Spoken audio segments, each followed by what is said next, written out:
Bonjour chers internautes de Actualité.cd, bienvenue sur toutes nos plateformes numériques. Je suis Cousin Bambangou, je vous présente la quotidienne de l'info de ce lundi 15 juillet 2024.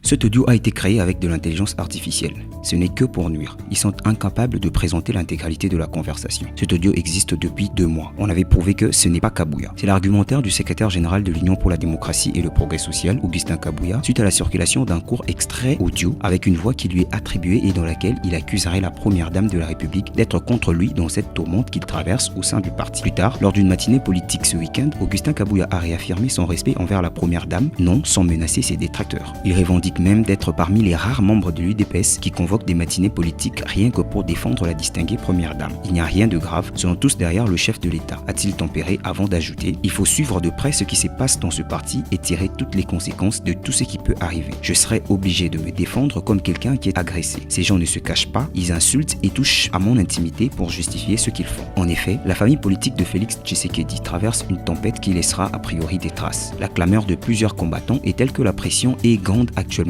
quitte à précipiter une décision, le départ d'un proche du président de la République en la personne d'Augustin Kabouya à la gestion quotidienne de l'UDPS. La crise est bien réelle et le parti est partagé entre le pro et les anti. Augustin Kabouya, secrétaire général du parti, investi par la Convention démocratique du parti dans un congrès extraordinaire après le départ de Jean-Marc Kaboun. La tourmente est telle que les cadres s'expriment ces derniers jours, soit par lettres publiques ou conférences de presse, pour soutenir ou désavouer l'autorité du parti à qui il est reproché plusieurs griefs, dont la centralisation de la gestion sur sa personne en lieu place qu'elle soit collégiale telle que voulue par les statuts du parti. Pour ce faire, l'ancien ministre de la Santé et cadre de l'UDPS, Eteni Longondo, a été l'un des premiers à élever la voix. Il a adressé une lettre à Augustin Kabouya pour rectifier le tir car selon lui, le parti est en train de sombrer. Par la suite, plus de 30 secrétaires nationaux ont fait la même chose en signant un communiqué commun désavouant Augustin Kabouya réclamant son départ à ce poste. Le président du parti RDT, Sylvain Mutombo, est aussi cadre de l'UDPS, a tenu une conférence de presse pour brandir des preuves de la mauvaise gestion, proposant la mise en place d'une cellule de crise pour recadrer les choses. Les proches d'Augustin Kabouya